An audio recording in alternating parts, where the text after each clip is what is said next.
Hi viewers, TNPSC பொதுத்தமிழ் வெண்பா ஆசியப்பாவுக்கு ரெண்டுமே அட்டவணையில் கொடுத்துருக்காங்க. பார்க்கலாம். வெண்பா செப்பலோசை பெற்று வரும். ஆசியப்பா அப்படின்னா ஆசிரியப்பானா அகவற்பா, அதுவே அகல் ஓசை பெற்று வரும். ஈரடி முச்சீராகவும் ஏனைய அடிகள் நாற்சீராகவும் வரும். இயற்சீர் வெண்சீர் மட்டுமே பயின்று வரும் வெண்பால. இதில் ஈரசை சீர் மிகுதியாகவும் காய்ச்சீர் குறைவாகவும் பயின்று வருவது ஆசிரியப்பா.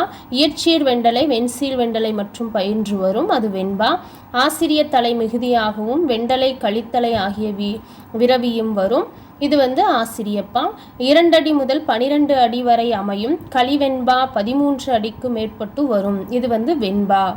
ஆசிரியப்பா 3 அடி முதல் எழுதுபவர் மனநிலைக்கேற்ற அமைவது தான் ஆசிரியப்பா.